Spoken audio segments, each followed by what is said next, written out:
Hey, Pioneers! Welcome back to the Pioneering Today podcast. I'm Norris, and today we're diving into one of the most powerful skills a homesteader can learn: how to save your own seeds. I want you to imagine never having to buy a garden seed again. Instead, you can harvest and preserve the very seed that will grow for next year's food. We're going to talk about the most important fall garden tasks, the right time and methods for harvesting seeds, how to make sure that your seeds stay viable for years, and some common mistakes to avoid. Plus, I'm going to share some of my favorite varieties to save and why seed saving is much more than just your garden. It's about preserving biodiversity and food security for generations to come. So grab a cup of tea, maybe iced tea, or a cup of coffee, and let's dig into this episode number 481, Never Buying Garden Seeds Again, Seed Saving Secrets Every Homesteader Needs. And today's guest is Don Tipping. Now, if you've been hanging out here for a while with me on the podcast, you already know Don and have got to hear a lot of his wisdom. I love talking gardening with him, and I know you are going to enjoy this episode and glean so much from it as well. At the time of this recording, we are actually just heading into seed saving here on our homestead. In fact, before the rains hit this weekend, we are pulling our heirloom green bean Tar Heel seed that's been drying on the bean trellises, and that is all going to be pulled off and coming in to be saved for next year's planting. So there's lots to be done this time of year that's going to set you up in an amazing spot for next year, provided you have all of the knowledge that you need and the tips in order to do it. And speaking of all of the things that you need, the sponsor of today's podcast episode is Redmond's Real Salt. However, Redmond's is known for way more than just their salt. And one of those items I used this week and was so grateful that we had on hand, and that is their tub of bentonite clay. Bentonite clay is an amazing resource to have on hand, and one of the ways that we use it the most is for wounds. My daughter actually managed to, poor girl, wound herself twice. She was helping me cut up peppers and ended up slicing into the end of her thumb. And then she actually, during volleyball, took the entire scab off of her elbow. And we were able to use the clay right there in the field to help treat that. And it works super well. It's one of my must-have items. You can go to Redmond's. Not only do I use their salt, but also their bentonite clay. Go to melissaknorris.com/Redmond-salt and use coupon code Pioneering at checkout and get an additional 15% off your order. Now is a great time to stock up on salt for not only finishing off, hopefully you still have some stuff coming in from the garden on your preserving, but as well as having it on hand as baking and cooking season come up, and that bentonite clay. It's got a lot of uses. In fact, let me know in the comments wherever you're listening to this, or in the review if you're listening to it on a podcast app, if you would like an episode just devoted to using bentonite clay or some of my other favorite must-have on-hand herbal remedies. Let me know. And if that's of interest, I think that would be really fun. I would enjoy sharing that with you guys. Again, thank you so much for our sponsors. They truly do make being able to put out this podcast possible, and we're so grateful for them. Now, without further ado, into today's episode. All right. Well, Dawn, welcome back to the Pioneering Today podcast. Excited to chat again today. Thank you so much. I'm happy to be back.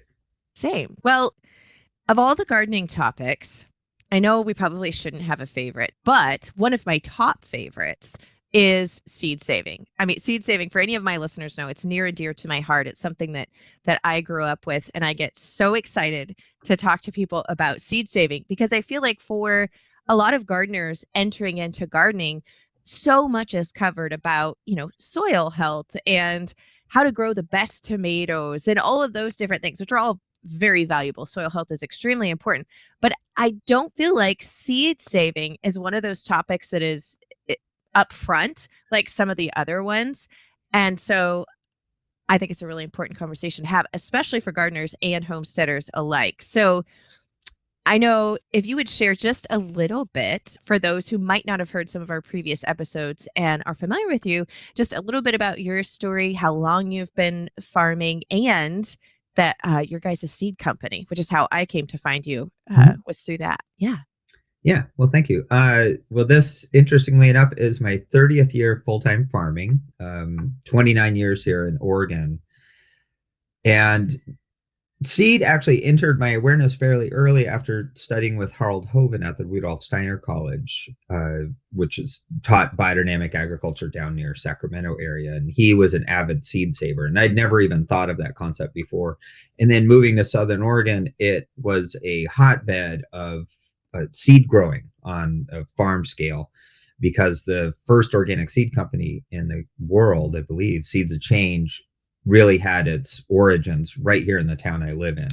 So I got into growing seed on contract for Seeds of Change, and then later other companies like Johnny's, High Mowing, most of the ones you might have heard of. And then there was a small seed company here in my area, and the founder of it passed away in 2009, and I inherited all the seed collection. So I wasn't intending to start a seed company, but I already knew how to do pretty much most of the flowers, vegetables, and herbs and small grains. And so since then, we've been building infrastructure. And this is year 15 for doing Siskiyou seeds, which is really initially based on that we were going to grow it all ourselves. Now we grow about half the varieties of 700 and then contract out with growers. So we'll, instead of just brokering seed on the open market, we'll ask growers to produce seed for us. And part of the reason is with isolation distances, it's really impossible for us to grow everything on our home farm. And yeah, then more and more I'm seeing that my skills after 30 years of farming and the team I've built up here is really well served to be doing research and development work and plant breeding work, so that we can evaluate the material that we've been growing. And then, like, I did an onion trial this year with 22 varieties of onions, and I bought all the hybrids from High Mowing and others, and then we grew the varieties we have, and we had about 100 plants of each. And you don't know how your favorite varieties are doing until you evaluate them in your growing environment, because something might do great in a totally different state or region than you, but you have to see how it does for you. So I really like doing that work when, gardening, homesteading becomes science. And right now my kitchen counter is completely covered with 55 different varieties of tomatoes, as I've been weighing, measuring, and then getting into tasting. We're going to do tonight with my family and take Oh, notes. that is really fun. Now, not to the degree that you did, but actually, last week, I'm on a praise and worship team at church, and so we got together for a meeting, and everybody brought snacks, and it was hilarious because almost all of us are gardeners, and so everybody was bringing their different tomatoes, and so we got to do that low key. I brought some black strawberries and some golden cherry jubilees, and then they brought one called chocolate sprinkles. And it was so fun getting to taste them, because when you do them side by side, you actually those flavor nuances do come through. Mhm. And so it was really fun, because you did get a little bit of that chocolate, not only obviously the coloring on that one. Yeah, so we had a blast, but we did not have the 50 that you guys have going on. But one of the things that you said, for somebody who's new to seed saving, that I think is really important and oftentimes missed, is the understanding of the open pollinated versus hybrid seeds. And as you were saying, with that distance, that you've got to Mhm. have that with your cross pollination when you're seed saving. So can you dive into that just for the listener who might not be aware of those Yeah. different things for seed saving success, especially in a Mhm. backyard environment? Yeah, there's a lot of confusion in terms, and we, on our website, we have a pretty robust frequently asked questions section, because we'll get customers that ask, whether it's at a farmer's market or through an email, like, are all your seeds heirloom? And so I think that's one thing that people really have latched onto, is they want to grow their garden from heirloom seeds. So originally, all seeds were open pollinated back before the dawn of industrial agriculture, which meant you could save seed from any crop you grew. And that was really foundational to the origins of agriculture, because there was no way to buy seed, or, obviously before the postal service and nowadays the internet. So some open pollinated varieties, like everything we sell on our catalog, is open pollinated, which means you grow a group of plants, depending on what it is, at least 100 individuals, and we're saving seed from the whole population. We might be roguing, removing the ones that don't conform to whatever size, shape, color, qualities, which means just ripping them out and not saving seed from that, or eating them. Heirloom is not a really well-defined term. And really, if we break that word down, it comes from English weaving guilds, and it means you're the heir of the loom. So, the weaving, you had to have sheep, you had to have a sheep shearer, you had to have the loom, the weaving patterns, and someone a tailor who knew how to, or seamstress, turn this into clothing or blankets, and then a marketplace. So that was this whole package. So same with heirlooms nowadays. I think that really implies there's a story and they were handed down. If we wanted a quick and dirty explanation, it would be any variety that's been in cultivation since before the advent of commercial hybrids, which is in the 1950s, which is when hybrid corn for yield and the post-World War II industrialization push really came around. There's another term called landrace that's beginning to float around. And landrace just really means a farmer variety that's adapted to the area. So imagine you're a farmer in India and you grow a strain of rice that's been grown in your valley forever. You go into the total harvest and take some of that seed and replant it. So that's a landrace, and it naturally adapts over time. We have another term we're beginning to develop we call heirlooms of tomorrow, because sometimes, like here in Oregon, there isn't really a long history of agriculture because modern settlement pioneers didn't make it here until the 1850s, really. So we don't have varieties that have been grown here for a long time. So what I developed through creating like a strain cross, like I took all these different blue corns, flower corns, and I crossed them, one from New Mexico, one from Arizona, another. And then over time, I've been selecting what I call Oregon blue out of that. So that's an heirloom of the future that, does well every year. It'll do a little bit better. If the plants don't do well, they don't make as much seed. So I think that's an important thing to consider.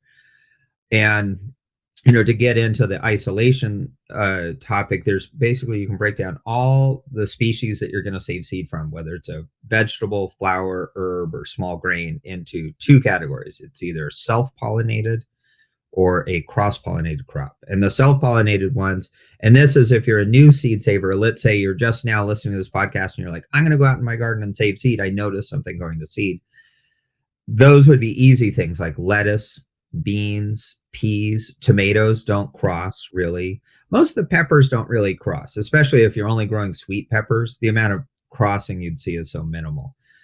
Hot pepper crossing in your sweet pepper, you want to avoid that. But you can save seed from that. And I worked on a farm when I was in college that grew big 400-foot rows of all these heirloom sweet peppers. And the farm manager would just go through and look at the best plants and pull fruit from that. And that was their seed for the next year. And that was varieties like Corno di Toro, Pimento, these kind of novel, colorful ones. So the cross-pollinated crops, on the other hand, will literally cross-pollinate. And a lot of people aren't aware that basically plants cross within species. So if we think back to binomial nomenclature, plants have a genus and a species. So like broccoli is Brassica oleracea. Oleracea is the species. So within that species is also, besides broccoli, cabbage, Brussels sprouts, cauliflower, kohlrabi, but also things like lacinato or dino kale. So all those will cross, and collards. So you can only let one of those be flowering. You can have collards that maybe you saved over from the previous year flowering and making seed while your spring broccoli is making heads. That's fine. So you can use physical isolation or time isolation. And like we'll use time isolation with corn a lot. I'll plant an early sweet corn crop and we'll let a bunch of it go to seed and then plant a popcorn or flower corn at the same time, but it takes so much longer. So they're tasseling at different times. So if you're new to seed saving, I'd say just pick one of each. And some things like cilantro, even though cilantro will cross with each other, most of us only grow one variety. So if you let your cilantro bolt, you can go save that seed. It's fine. Yeah. It's funny. One of the things that I often see and with people who are new to seed saving is they're like, "Oh, I planted a summer squash, a zucchini, and it crossed because my fruit's really weird this year, like the plants this year, and I must have planted it too close to a different variety." And I'm like, "No, that was from last year or wherever you got your seed Yeah. from." But you were the one. I actually did not know this until a few years back. You and I were talking that corn is one of the, now you correct me if I'm wrong, but corn is one of the only ones you actually do see it in the current growing season. If they start to cross pollinate, it will be evident that year. But most of the time, like, you wouldn't know your sweet pepper had crossed with a hot pepper until you grew that seed and the following year it fruited and you realized, oh, this is a funky shape, taste, etc. It did cross, but it's not evident until the following year. Is there any other of your just regular annual vegetable crops besides corn that you'll see that evident? No. Yeah. Okay. Corn is a really interesting example that way. Yeah. So, yeah. So the classic one people get is like the squash plant that grows out of their compost pile. That's some hybrid between a pumpkin and a zucchini and doesn't really have the beneficial qualities of either. Um, and that's the result of a cross that happened in your garden, the overgrown zucchini you threw in the compost or whatever it is, and then it rotted, and that seeds that maybe crossed with pumpkin or even delicata squash or acorn squash or spaghetti squash, like some plant species we grow many members of. Tomatoes would be an example, but the brassica oleracea and cucurbita pepo, those are the hard, don't start there. Yeah. That's the hardest place. Yeah, I agree. I'm with you. I'm like, lettuce and beans are so easy because you don't have to ferment the seeds. They just dry. Like, there's such a small amount that needs to be done. And it kind of gets, like, you get then you get the bug. I feel like if you have a successful first time with something, then you're like, oh man, this is fun. And then you kind of start to branch out and build on that, which it's really fun. I find seed saving, well, it's exciting from a sustainability standpoint. Obviously not having to buy garden seed every year. But also I have really loved in our seed saving is being able to cultivate. And this is to your point you were talking about in your region, is in a relatively short period of time, like within a few years, you get varieties that are really hardy and perform well in your area because that's what you're saving. You're selecting those traits. And I feel like you get a payoff in a fairly short period of time, in comparison if you were trying to breed, like fruit trees or berries or that type of thing. And I think that's exciting because it's to your specific area. Exactly. And that's priceless. I mean, because you can't do that. I mean, I initially sought you guys out because Oregon, where you were growing from, is very similar growing climate to mine here in Western Washington. And I thought, okay, they're actually growing their seeds in that environment. They probably will do really successful in mine because it's so similar. And that definitely has proven to be true. But even in that, there's micro differences between our climates. And even that, and like we have neighboring towns that are like 40 miles away from us, but because we're so much up in the foothills and they're closer to the coast, there's actually a pretty big difference, even though we're only 40 miles away. And so being able to just really tailor it to your area is really fun, and it really increases the harvest over time when you get those plants that really are successful to your growing climate. Totally. So with as we're coming up into fall and seed saving, because a lot of the things that we've just talked about, those are really implemented at when you're planting, which is typically earlier in the season, of course, for most folks. So for our fall gardening tasks and seed harvesting, especially if for those, you might not have known it, but if you did plant at least heirloom or open pollinated, to your point, varieties, you can seed save from those self-pollinating varieties. So what fall chores do you consider most important for setting your garden up for success the coming spring? Yeah, that's a good question. Well, for one, you can save seed on some of these things, that you, even if you weren't intending to, whether it's the lettuce that went to seed or arugula or even like a red Russian kale, which is Brassica napus that you overwintered from the previous year. That's an easy one. I think one of the things that, when you consider cross-pollination, one issue we run into is when you let plants go to seed, all of a sudden some of our weeds become things that we have to worry about cross-pollination. So if we grow a mustard seed crop, we have to think, was that Brassica rapa or Brassica juncea? And keep an eye out for like, what are those yellow, flowers over there? So, once you get into seed saving, it's kind of a cool blessing and a curse that you have weeds that are vegetables. So you do have to keep an eye out for that. But really thinking about, your planning, if you're planning out your garden for the next year, like right now, you literally could seed radishes that you want to overwinter, because radishes are what's called a weak biennial.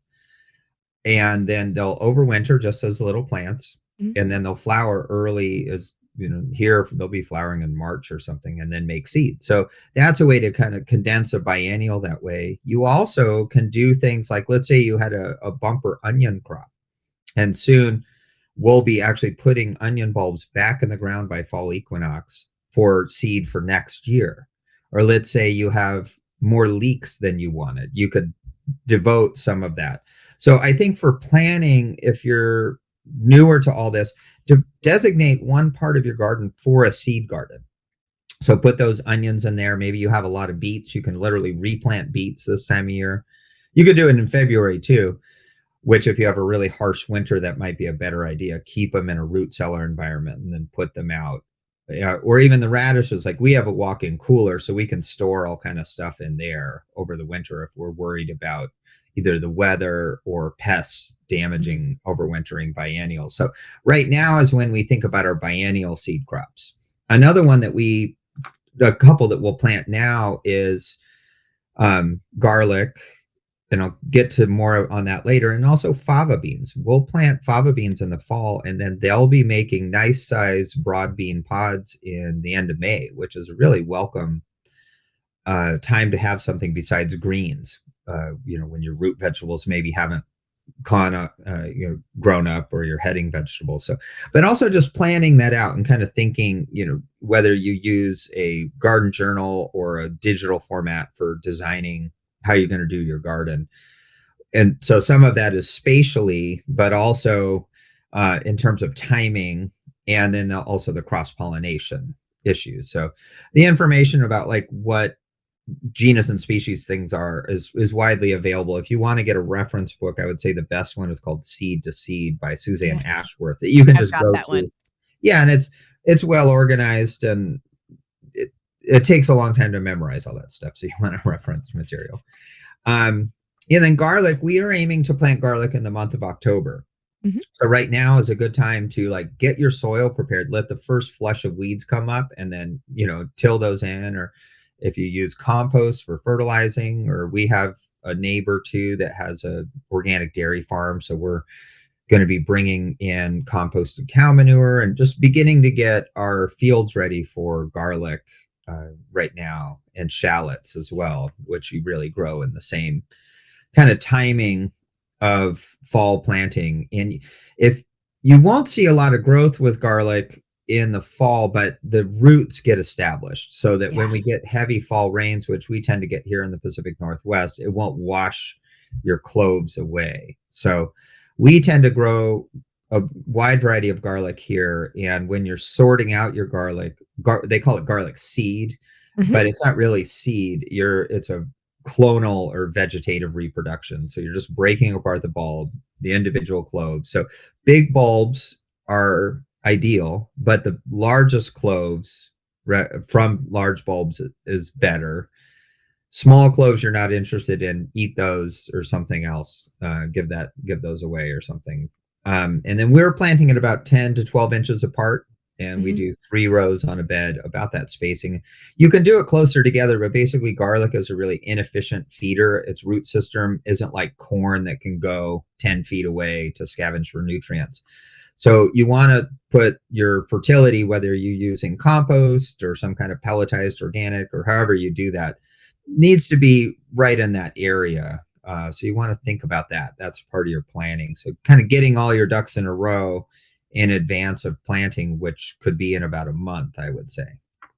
Yeah, we're right along with you. We plant in October, and I have to say it's always fun. So when I'm pulling garlic, which usually is about mid-July here Yeah. most of the time, is like you're always pulling out the biggest heads because that Yeah. the bulbs where that's what we're setting aside for seed saving, and it's kind of like that bittersweet because you're like, oh man, like I want to use some of them for cooking, but I'm like, no, that's our seed garlic. Like we're just gonna set those aside to replant. So um one of um so with our seed saving, do you kind of want to walk through for people the kind of the basics of when to seed save? Because a lot of people are more familiar with harvesting a crop when it's at its peak for eating Hmm. versus at its actual best stage or state for harvesting the seed. So can Hmm. you kind of walk through Yeah. the basics of that?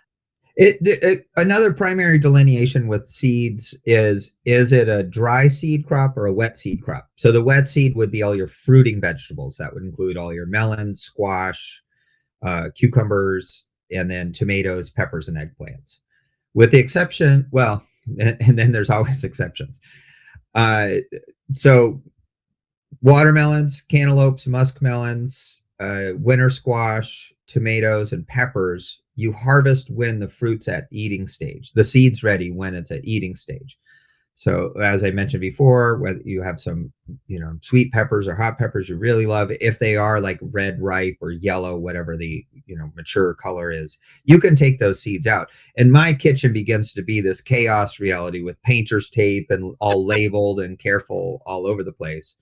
And then tomatoes, you ferment the seed, and there's lots of links on how to do that, so you can do that in a yogurt container or a jar or something, but make sure to label things. But for eggplant, cucumbers, and summer squash, we eat those at an immature stage. So if you want to save seed on those, and like let's say you only grew one type of cucumber, Hmm. let's say it's lemon cucumber, and there's some that got kind of that orangey yellow and really big, almost like a softball.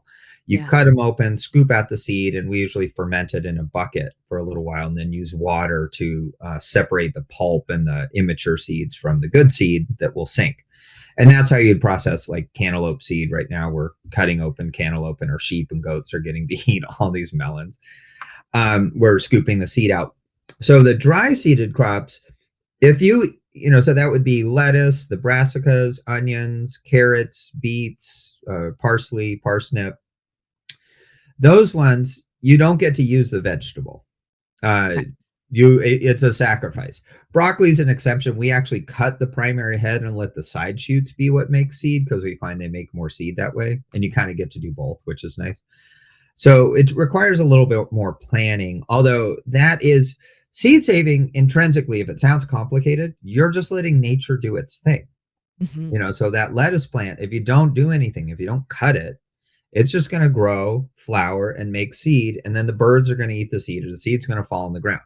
That tomato, if you don't pick it, it's going to get overripe, mushy, fall on the ground, rot, and then that little gelatinous kind of capsule around the seed has germination inhibitors that are telling the seed, or like chemically making the seed not sprout in the late fall, because it wouldn't grow as a Survive. tomato plant. So it kind of is like a delayed timer, so the seed won't sprout till it's sufficient, and that's why the fermentation helps ferment that off, and you get better germination. So every species has these little tricks to it, Hmm. and there's a variety of books out there, and it just depends. You just have to learn each one. That's why I always say start small, choose a couple, and get to know how they work in your area, because you'll find what works for you. Whether it's lettuce seed, like on a commercial level, we literally rip the plants out by the roots and then lay the seed heads on this kind of fabric stuff to let them mature that way. And that way we aren't losing as many seeds from birds. But on a gardener scale, you could just go through with clippers and put them in a brown paper bag and stash it in a shed to get around to it later.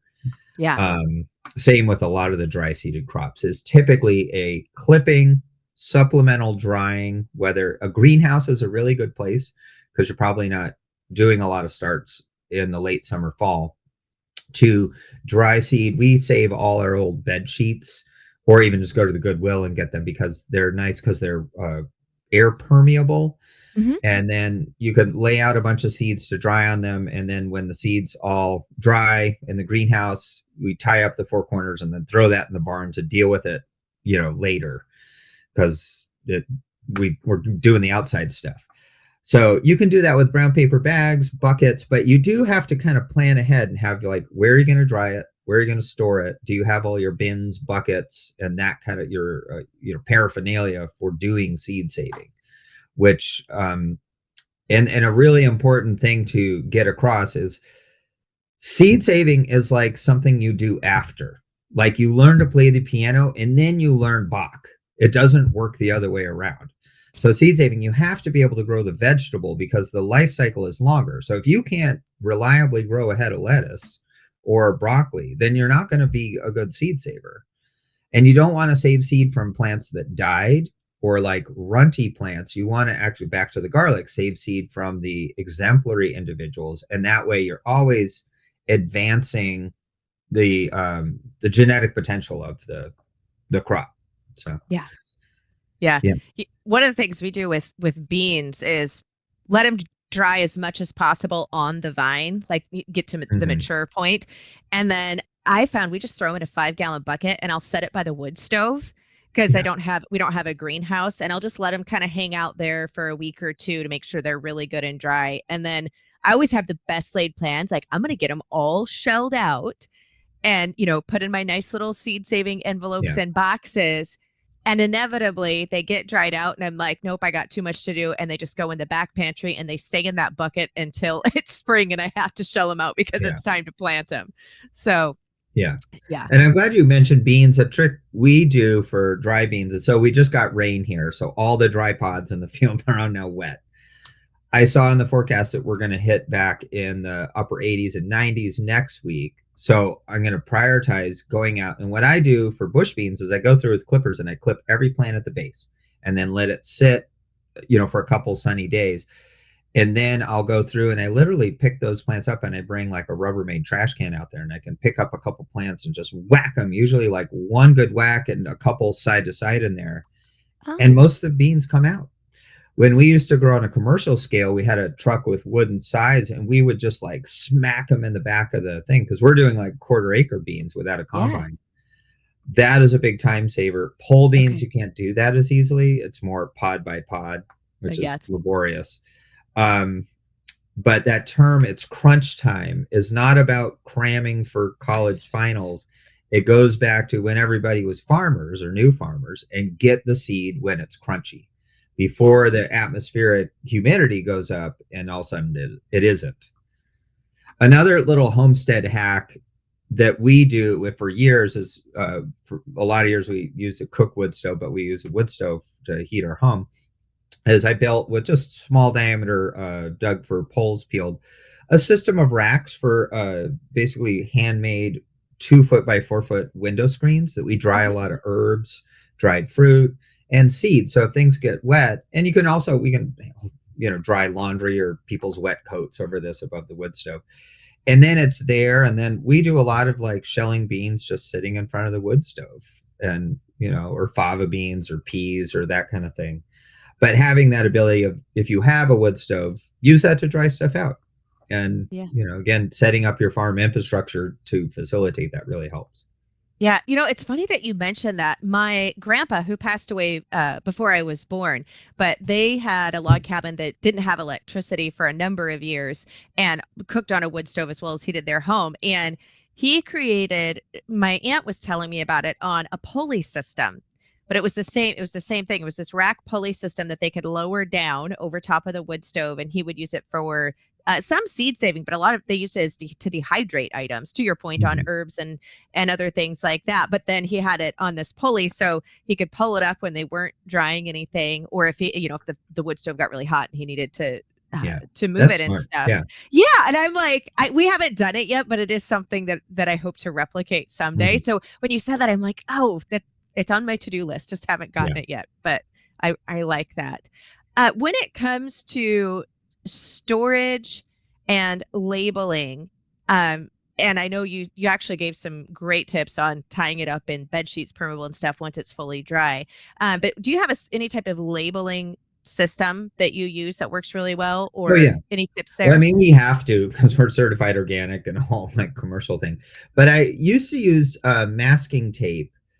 But when masking tape goes through rain or sun, and so we could go. Let's say we're harvesting into a 5-gallon bucket. Hmm. Now we've shifted to painter's tape. It's a little more expensive, but I find, so we're harvesting and then I'll write, I don't know, let's say it's lettuce. I just harvested this one, green towers. And then I'll write SSF 25, Seven Seeds Farm 25. And then we have a field code because I have 3 different fields, the field code, which I mainly need for organic stuff. But, the more records you write down, the better. But then we go from the bucket to, let's say, putting it on a screen or a sheet in the greenhouse to dry more. Then I can just take that tape off and put it on the screen or the sheet. And then when the seed gets threshed, maybe it's going back into a bucket or a bin, and then I can put it there.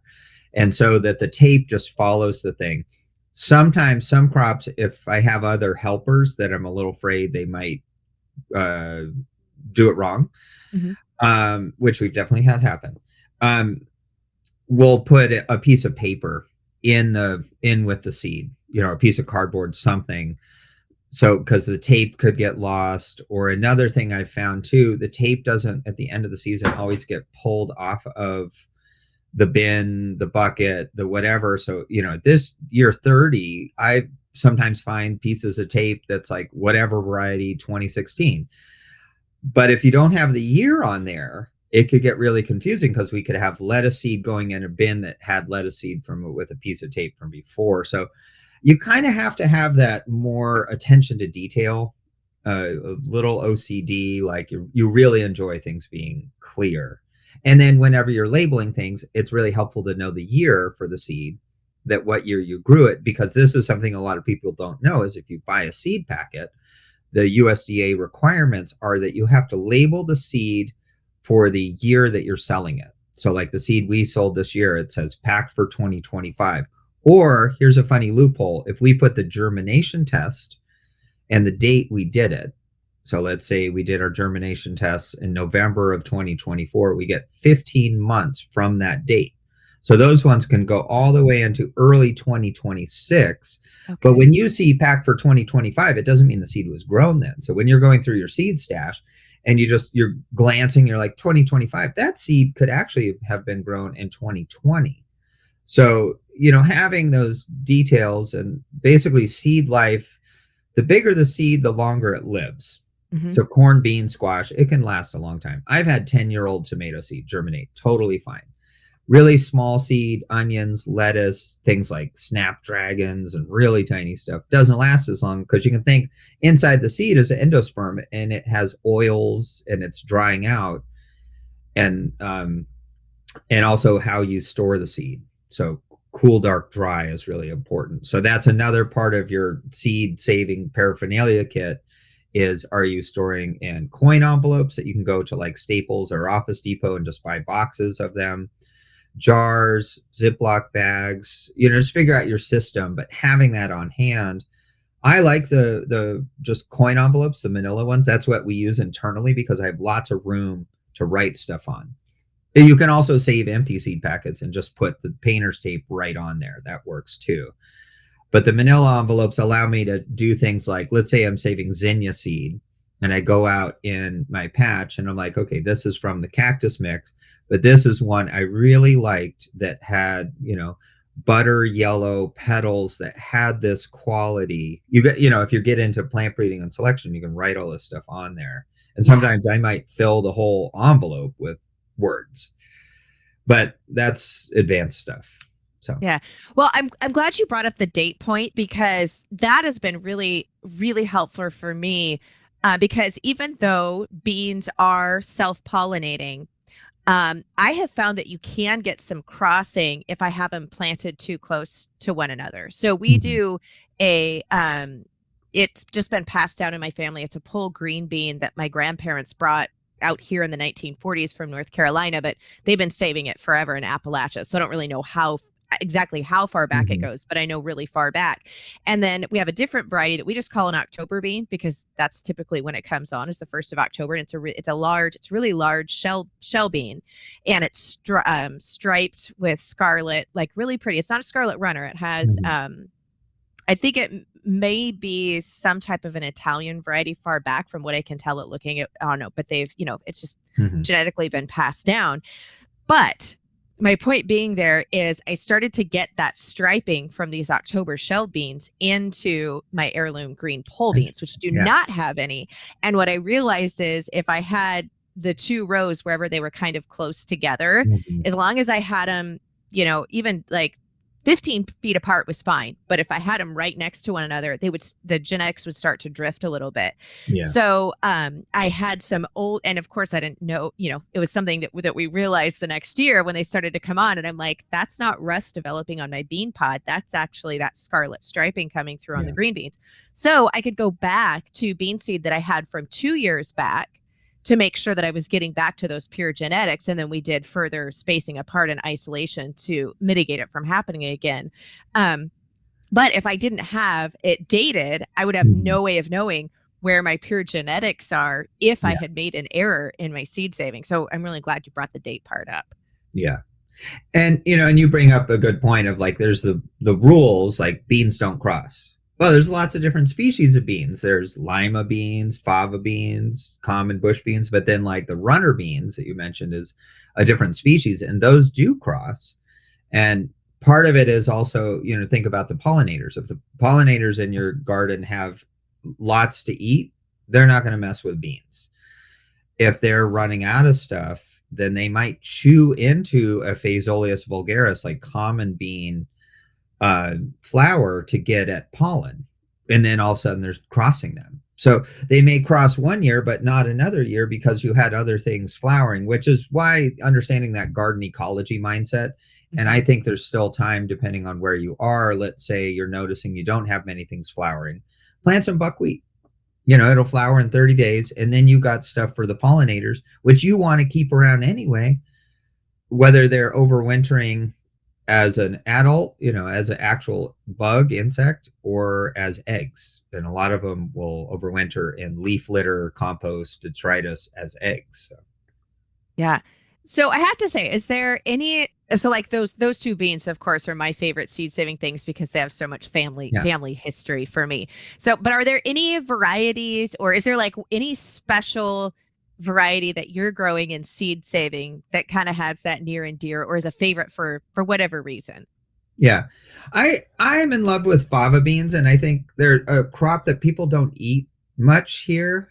And you can grow them spring and fall. They're big, they're kind of fun for kids, and they work.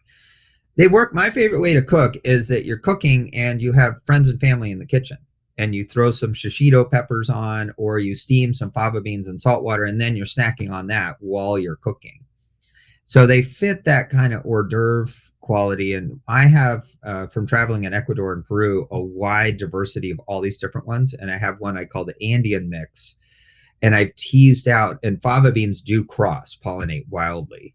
Okay. So I have all different colors of, striped, speckled, spotted, purple, yellow, green, red, thumbprint ones. And so in my mix, I'm always trying to tease out a new variety, but it's a long process. So like I have this brown speckled one I grew in a high tunnel greenhouse in isolation. So maybe like half of them are that what I want, but the other half aren't. So I threshed them the other day and I throw them in the chest freezer to kill the weevils that get into them. And then that's something we'll spread out on the kitchen counter. Ideally, when like you know, my kids are now young adults, but like I have a few nieces that are younger, and spread them all out. And I'm like, all right, the purple ones go here. And it's like, forget board games. That's the original board game. You're bored? Let's play a game with beans or something. And so it isn't even about eating it. It fits a cultural role that ties us back to things that, humans have done for centuries, if not millennia. So, Yeah. No, I love that. I actually I'm glad you brought the fava beans back up because you said that you can plant them in fall and then they'll continue to go through. So Are they not as frost? Like, walk me through that as far as what Yeah, they'll they're survive more through. like a pea. They don't like the heat. Okay. So, the foliage is even that kind of blue-green color that like snap peas are. Hmm. So, and then if you do have a greenhouse, I have a high tunnel greenhouse, so I'll plant fava beans and snap peas in the same time. And then I'm eating snap peas in February in there, which is an Oh, awesome hack. February, March. yeah. Um, yeah, so they don't like the heat and actually will really not do well, just much like peas. Everybody Yeah. knows your garden peas, once the heat hits in like late June, they're just like, they're over. Right. Um, and then there's two main types of fava beans. There's the small seeded ones that if you're familiar with growing like a cover crop mix, like a cool Mhm. season cover crop mix, that for us, we sell one that's vetch, oats, a couple types of peas, and the small seeded favas. What you want to grow is the large seeded ones that in the English call broad beans. Okay. So, so those ones, the seed themselves might be the diameter roughly of a quarter or at Mhm. least a nickel. And you always want to be selecting for larger ones and planting the larger ones because they'll want to revert. Everything in nature, whether it's your garden or otherwise, is wanting to fertilize and revert back to its more wild form. So if you have wild carrot as an example, wild carrot isn't a wild weed. It is an escaped domesticated carrot because carrots were brought from India. And so, left to their own devices with nobody just saving seed from the best orange sweet of a certain shape, no hairy forkedness, it turns into a white, woody thing that you don't want to eat. So, same thing for really anything, it'll revert back to the mean, which, for fava beans would be small ones. So, you have to seed saving is a dance between the cultivator and it's like a call and response if you've ever done that with singing, and Yeah. if you respond with something different then it breaks down. So and that's where really the whole idea of heirlooms is that you keep it alive through this interaction. And I meant to bring up this one thing and I think it's really relevant, and this is why we do variety trials on the farm, Mhm. is I have a new colleague whose farm is up in Sandpoint, Idaho. So way the heck up there. Yeah. And she focuses primarily on interesting heirloom tomatoes and peppers, but does all her cultivation in a very controlled greenhouse environment, trellised, pruned tomatoes, they're babied. Whereas to be honest, because I'm growing 3 acres of seed crops, plus sheep, plus big orchards, plus all these other things, we don't trellis tomatoes except in our home garden. So I have a quarter acre of untrellised tomatoes. They're just rambling all over the place.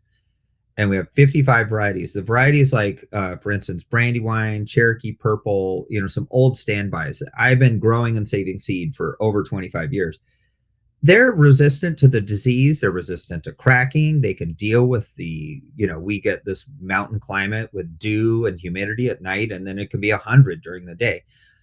The varieties I got from my friend, the plants, the vigor isn't there. Their disease resistance isn't, they might make beautiful fruit and also the yield isn't there. So if I want to incorporate them into what I do, I have to put them what I call my Darwinian farming approach of just like, you need to survive here. Like you're not going to get all the babying, but then what we want is workhorses. And a lot of people, if you're used to buying seed, you're buying seed from a business model that's kind of a race to the bottom. It's largely seen grown in other countries, a lot of hybrids that are intended to be grown with plastic mulches, herbicides, fungicides, trellising, a lot of control, agronomic things. Whereas, for us as seed savers, we want the good stuff to come from the genetics and our Mhm. observation. So if we see a diseased plant, you don't save seed from that. If you see a plant that did not yield well, you don't save seed from that one. Right. And that takes time, but in 4 or 5 years' time of doing this work, you see a way superior individual, Yeah. or just the genetics in the crop. And it's not rocket science. You don't need to read any books or go to school. Just save seed from what you like, and you'll get more of it. Yeah. It's I kind of love like it. a dog. I think like if anybody's had a dog, if you don't train that dog and just neglect it and just give it table scraps periodically, it's not going to be a good dog. But if you're paying attention, it's your energy ultimately, and then you have a great dog that can do valuable work. Yeah. Well, I'm with you. I don't have room in my life for babysitting. Yeah. And so I'm like the things that really need to be babysat, they just don't make it here long term, Yeah. And so that is my type of gardening and those are the plants that I want in. Yeah. So, yeah, I would love for you to share just a little bit for folks who might want to check this out and to dive deeper into seed saving and learning from you, Dawn, about the Seed Academy and your Seeds of Light training that you're doing. Yeah. Yeah, you bet. Yeah. So for 13 years now, I've been offering a seed saving class here on my farm. I call the Seed Academy. And it's a 3-day program and basically 2.5 days. And folks either stay on the farm here or nearby Airbnbs or whatnot. They can camp in their car or camp. And I hire in some friends to cook and we feed you. And it's just a deep dive. So spring, it's kind of all about planting stuff, selection, how you starting out the season. And then the fall one is a lot of the nitty gritty of seed harvest. But then also selection, like we have a fifth of an acre of flower corn. So we'll harvest that, shuck it all, look at, are we doing any selection in there? What are their disease or their issues? And then what are we going to advance forward?